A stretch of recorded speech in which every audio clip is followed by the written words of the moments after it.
You're listening to Entrepreneur Encounter, the podcast where soft skills meet real talk for creative business owners who are building with purpose. I'm Dana, a Pinterest marketing strategist and agency owner helping wedding pros and creative entrepreneurs get seen without burning out. And I'm Sarah, a business and team strategist who helps small teams and podcasters communicate clearly, lead with empathy, and grow sustainably. Together, we're unpacking the messy, meaningful side of entrepreneurship, from boundaries to burnout, leadership to listening, so you can build a business that actually fits your life. Hey, welcome back to the Entrepreneur Encounter. I'm Dana, part of the duo, and today you have just me. It's flying solo because Sarah is dealing with some internet issues, and we all know how work from home stressful that can be. So she'll be back next week. But honestly, this topic felt a little like one I needed to sit with on my own anyway, because it's personal. And I think it might be personal for you too. So here's the question I want to open with this week.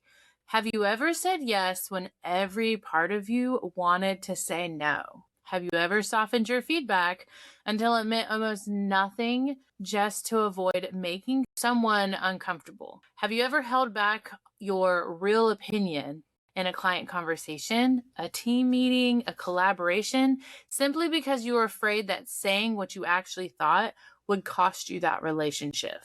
Cost you that relationship. I'm going to raise my hand on that one because that's true. It's definitely something that I've done. And if any of that hit close to home for you, this episode is for you. And I hope you stay tuned through the entire thing. We're talking today about people pleasing, what it actually is, where it comes from, what it's quietly costing you in your business and your relationships, and most importantly, how to start showing up more fully without blowing everything up in the process.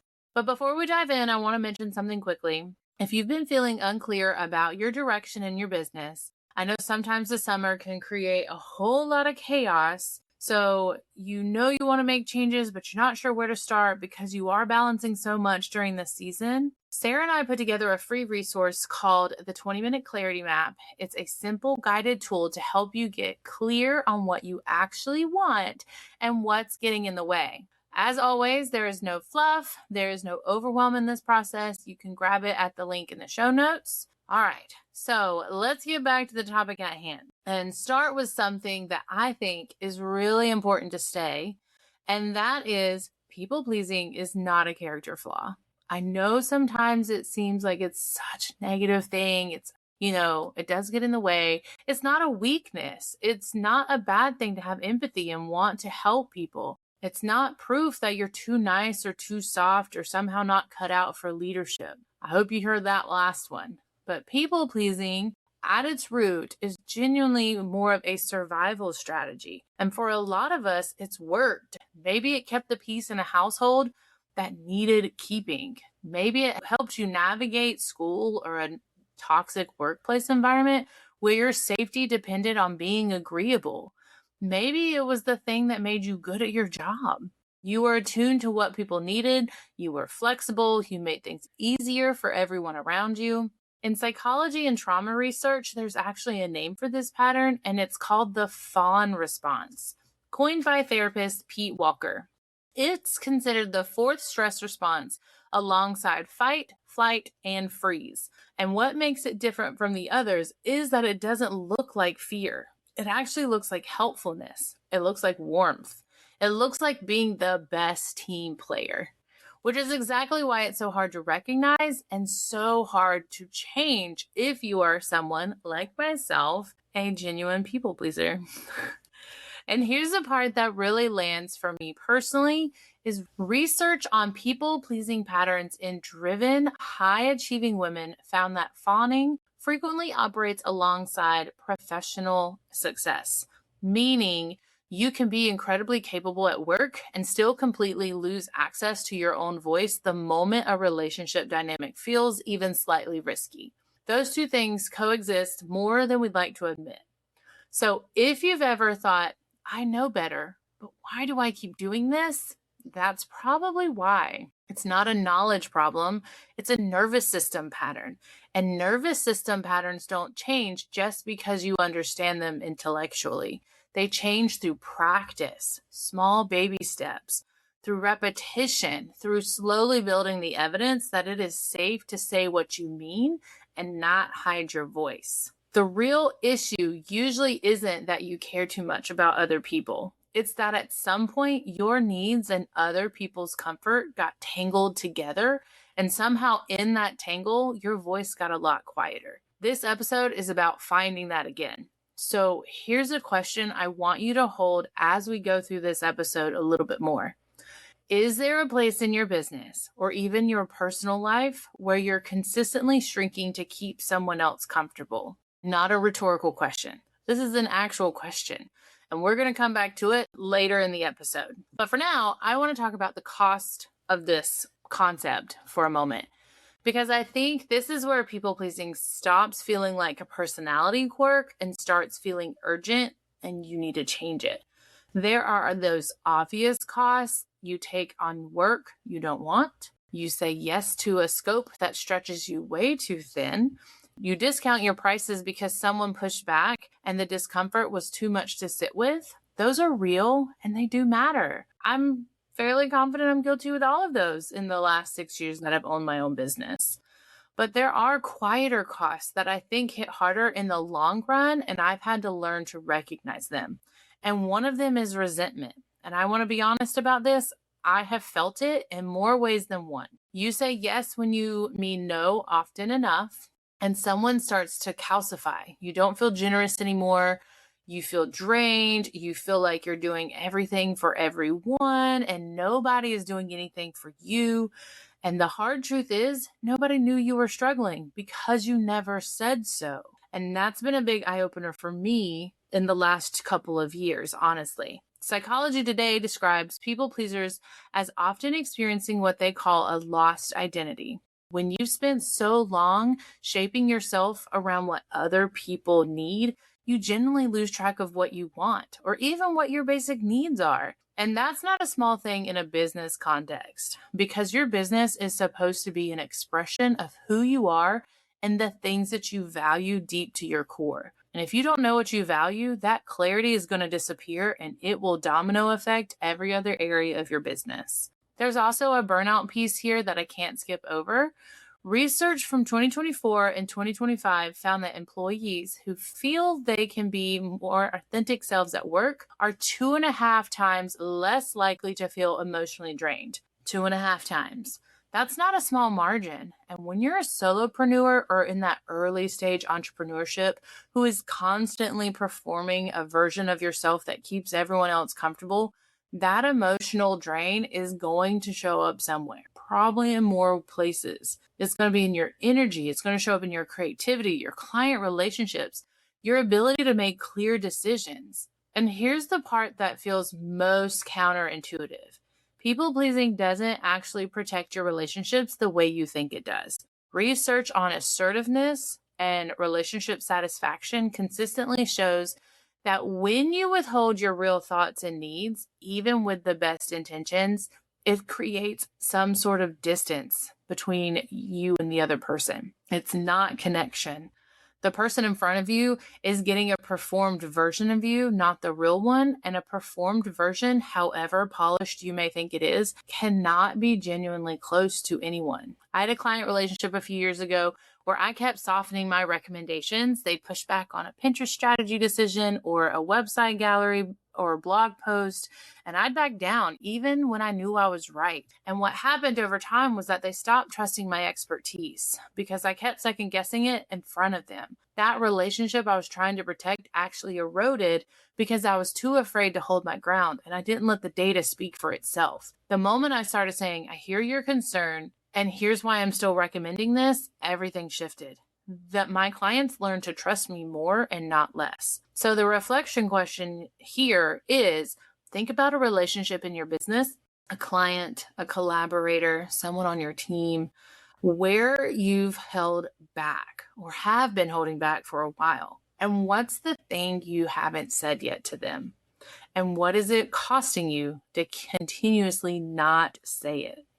Here's the thing that I think stops a lot of people pleasers from changing their patterns, and it's that they've seen what the other end of the spectrum looks like. They've been around people who are blunt to the point of being unkind, who say, I'm just being honest, right before they say something that lands like a weapon. And they think, if I stop being the person who keeps the peace, I'm going to become that. And I don't want to be that. But that is false binary. There's a whole spectrum between shrinking yourself to keep everyone comfortable and bulldozing people with your needs. And the middle of that spectrum has a name, and it's called assertiveness. Psychology Today describes assertiveness as that golden middle ground of communication between the person who explodes and the person who says nothing at all. It's expressing your real thoughts, feelings, and needs in a way that's direct and honest, but also respectful of the person that you're talking to. There is that happy middle ground. It takes work, it takes practice, but it does exist and you can accomplish it. It doesn't require an apology and it doesn't require any sort of justification. It just requires clarity on your part as well as the others. And here's what research on relationships and assertiveness consistently tells us. Assertive communication, meaning saying what you actually mean in a clear, kind manner, does not damage relationships. Withholding communication does. One study found a significant relationship between assertiveness and both mental health and relationship quality. Meaning, the more able you are to say or state what you need, the healthier relationship becomes. Not weaker, stronger. And that's a really important thing to remember, even when it's uncomfortable or feels scary to share your opinion. So, what does assertive communication actually look like and sound like in real life practice? Let me give you a few concrete examples, because I find that people pleasers often know what they want to speak up on. They just don't know how to start. You've probably replayed it a ton of times in your head. It's just about opening your mouth to actually do it. So instead of, sure, I can do that when you can't, try saying something along the lines of, that timeline doesn't work for me. Here's what I can commit to instead. Instead of over softening feedback until it disappears, try stating, I want to be honest with you because I think it'll help. Here's what I'm seeing and here's what I suggest. That's letting the data speak for you. That is non-emotional feedback, 100%. Instead of agreeing with a client's direction when you know it's wrong, try saying, I hear where you're coming from, and I want to share concern before we move forward. Notice what these phrases all have in common. They're not soft, but they're not sharp either. They're clear, they're, empathetic, they name what's true without editorializing it. They leave room for the other person to respond. And that's what assertiveness is. Not a performance of confidence, but the practice of saying what's real in a way that keeps the relationship intact. Both parties are heard. Both parties have clear communication. So the reflection question for this segment here is there a conversation you've been avoiding with a client, a collaborator, a team member, because you're not sure how to have it without it going badly? What would you say if you trusted the relationship could handle the honesty? And I'm going to point out here, if the relationship cannot handle the honesty, it's probably best for you to part ways anyway, but take it as you will. So we've talked about what people pleasing is and where it comes from. We've talked about what it can cost you. We've looked at the difference between assertive and aggressive communication. Now let's talk about what to actually do, because this is where it gets practical. And this is usually my favorite part of any episode that we record, is the practical ways to implement it in your life. So the first thing I want to say is you don't have to start big. In fact, I'd actively recommend that you not start big and start small. If you've been quietly agreeing for years, trying to suddenly draw a hard line with your most important client is probably going to feel terrifying, and it's probably going to go poorly, not because assertiveness doesn't work, but because the muscle isn't built yet. Think of it the way that you'd think about any other skill. You don't run a marathon before you can run a mile. You practice in low stakes situations first. You share your real opinion about where to eat lunch. Maybe you push back gently on a deadline that doesn't work. You tell a collaborator what you actually need from them on a project. You don't jump through hoops to get all the information without their help, basically. These are all small moments, repeated. And over time, they build the evidence in your nervous system that speaking up does not end relationships. It deepens them. There's a framework that therapists use for this that I love, and it's called Name It to Tame It. I wish I'd come up with that myself, but I didn't. The idea is that before you can change a pattern, you have to get good at noticing it in real time, because that's half the battle. If you don't recognize it, you don't see anything to change. So the practice is when you feel the pull to shrink back, when the yes is forming before you've even thought it through, name it internally. This is my people-pleasing response. Or this is my Beth response. This is my Elizabeth response. This is my name it. That tiny moment of naming gives you a beat of a choice. And a beat of choice is all you need to do something completely different and to maintain those boundaries and speak with assertiveness and not aggressiveness. The second thing I want to offer is what I call the honest and kind reframe. Because I think a lot of people pleasers believe at some level the honest and kind are opposites, or that honest and kindness are opposites. That if you're being fully honest, you're probably being at least a little unkind. And if you're being kind, you probably have to hold something back, so you're holding back honesty. But I promise that's not true. Honesty is one of the kindest things that you can offer someone. When you soften your feedback until it means nothing, you're not protecting them. You're depriving them of information that they could use, not only in their relationship with you, but in their relationship with others. When you say yes to something that you can't deliver well on, you're not being helpful. You're setting both of you up for a mediocre outcome, or you into a straight one-way lane and overwhelm and exhaustion, and it's hard to come back from that. So honesty and kindness are not opposites. Honest and harsh are opposites. You can be honest and kind at the same time, and it does take practice, but it is learnable, and I highly recommend you start learning how to do that if that is something that is concerning you. So your action item or action homework this week is to identify one conversation you've been avoiding or one pattern that you've been repeating, saying yes to when you mean no, softening feedback into silence, agreeing when you would actually disagree. Just one. Like I said, we're starting small. And this week, practice showing up differently in that one small place. It doesn't have to be perfect. We aren't striving for perfection. We're striving for discipline. We're striving for progress. Just more honesty than the last time. And then notice what happens.